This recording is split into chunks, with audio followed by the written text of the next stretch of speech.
শোনাবো। আপনি যদি ইচ্ছা করেন সেই রূহের জগতের মধ্যে আপনি ফেরত যেতে পারবেন। পৃথিবী থেকে রূহের জগৎ যেখান থেকে মায়ের পেটে এসেছে সেখানে আমরা যেতে পারবো? ভাইরা, এই দুনিয়া থেকে হাজার হাজার চেষ্টা করে আপনি কি আপনার মায়ের পেটের মধ্যে আবার ফেরত যেতে পারবেন? পারবেন? মায়ের পেটে আবার ফেরত যেতে পারবেন? ব্যাক করতে পারবেন? বুঝছেন? নিঃসন্দেহে বিশ্বাস করে বন্ধু, পর্দার আড়ালে যারা চলে যায়, পৃথিবী থেকে মাতৃর গর্ভে যেরকম ফেরত যাওয়া যায় না, পিছনে যাওয়া যায় না, কবরে যারা চলে গেছে তারা আর কোনোদিন পৃথিবীতে আসতে পারে না। আসতে পারবে?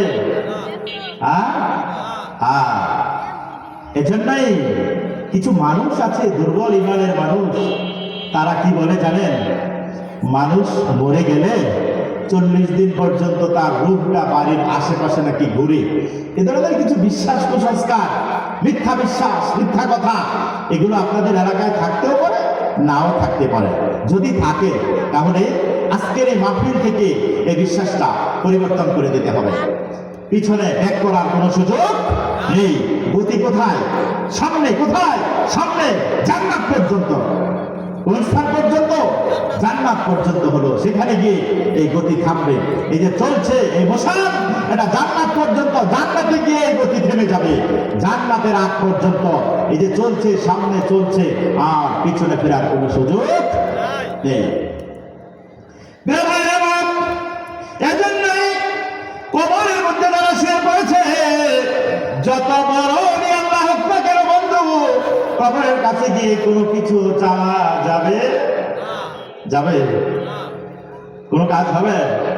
কিছুই কাজ হবে না। আমার দেশের মধ্যে অনেক মানুষ রয়েছে, এ বাতিল বিশ্বাস তাদের মধ্যে রয়েছে। তারা কবরওয়ালার কাছে গিয়ে চায়, কিছু চায়, পৃথিবীর কোনো জিনিস কবরওয়ালার কাছে গিয়ে চায়। প্রিয় ভাই আমার, আজকের মাহফিল থেকে সিদ্ধান্ত নিতে হবে, চাইতে হবে একজনের কাছে। তিনি নাম কি? জোরে বলেন। তিনি নাম কি? আল্লাহ। তিনি নাম কি? প্রিয় ভাই আমার, আল্লাহ পাক রব্বুল আলামিন পৃথিবীর মানুষকে মানুষকে সাহায্য করবে। যেই সুযোগগুলো আল্লাহ পাক মানুষকে দিয়েছেন, ওই সুযোগ মতো যে জিনিসগুলো রয়েছে, ওই ব্যাপারে মানুষের কাছে সাহায্য চাইতে পারে। আপনার কাছে 1000 টাকা রয়েছে, আমার 500 টাকার প্রয়োজন। আমি বললাম, ভাই আমাকে 500 টাকা দেন, এটা একটা চাওয়া।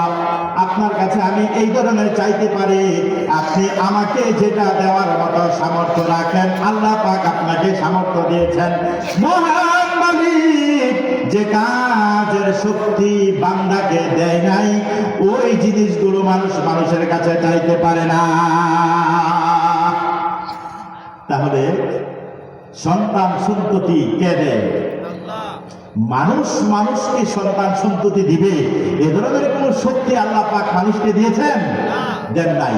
কিন্তু কিছু মানুষ যারা মাজারে গিয়ে মাজারওয়ালার কাছে চায়, মাজারওয়ালার কাছে গিয়ে রোগ মুক্তি চায়, মাজারে গিয়ে যিনি শুয়ে আছেন কবরে তার কাছে ছেলে মেয়ে চায়। আরো উদ্ভট কিছু কাজ রয়েছে। মাজারের পাশে একটা গাছ আছে, ওই গাছের মধ্যে গিয়ে সুতা পেঁচায় ফিরে আসে, নিয়ত করে যে অমুক, নিয়ত করে গাছের মধ্যে কি করতেছে? সুতা পেঁচাচ্ছে। হলুদ সুতা, লাল সুতা, নীল সুতা। আপনারা দেখেছেন এগুলো? দেখেছেন? কেউ দেখেছেন? ভাইরা আমার, এলাকার মধ্যে কিছু ফকিররা ঘুরে, যাদের মাথার মধ্যে জট রয়েছে, যাদের গাড়ির মধ্যে জটা ধরেছে, যাদের মোষগুলো অনেক বড় বড়, 2-4 বছরে গোসল করছে কিনা সন্দেহ, এ ধরনের কিছু লোক এলাকার মধ্যে মাঝে মাঝে আসে। এসে তাদের হাতের মধ্যে সুতা থাকে, সুতা দেয়, ধরো, যে নিয়তে ধরবা ওই নিয়ত হাসিল হয়ে যাবে। এই সুতা এত পাওয়া, এটা এইভাবে পেঁচিয়ে রাখবা। ভাই আমার, আজ থেকে এই কুসংস্কার, এই অন্ধবিশ্বাস, এই ব্রাহ্ম বিশ্বাস সব নাস্তানাবুদ করে এক বিশ্বাস স্থাপন করতে হবে। সব কিছুর মালিক একজন, তিনি হলেন আল্লাহ। তিনি কে? আল্লাহ। এই পৃথিবীর মধ্যে মানুষ মানুষকে সাহায্য করতে পারে, এটাই মানুষের কাছে চাওয়া যাবে। আল্লাহ পাক যেটা করার জন্য সুযোগ দেন নাই, ওটা মানুষ মানুষের কাছে চাইতে পারে না। যদি চায়, বিশ্বাস করে, তাহলে তার নাম আর মুসলমান থাকে না, তার নাম হয়ে যায় মুশরিক। তার নাম কি হয়ে যায়? মুশরিক। সে আল্লাহ পাকের সাথে শিরক করলো। কি করলো? ফল রেজাল্টটা কি হবে? আল্লাহ পাক রব্বুল আলামিন বলেন, ওমাই ইউশরিক বিল্লাহ ফাকাদ হারামাল্লাহু আলাইহিল জান্নাহ। যারা আল্লাহ রাব্বুল আলামিনের সাথে শিরক করবে, আল্লাহ রাব্বুল আলামিন জান্নাতের জন্য তাদেরকে হারাম করে দিবেন, জান্নাতকে তার জন্য হারাম করে দিবেন। ভাইরা আমার কাছে আজকের এই মাহফিল থেকে এই বিশুদ্ধ আকীদা, বিশ্বাস, মুসলমানের কি বিশ্বাস হবে, এটা আমাদেরকে এই বিশ্বাস রেখে চলতে হবে।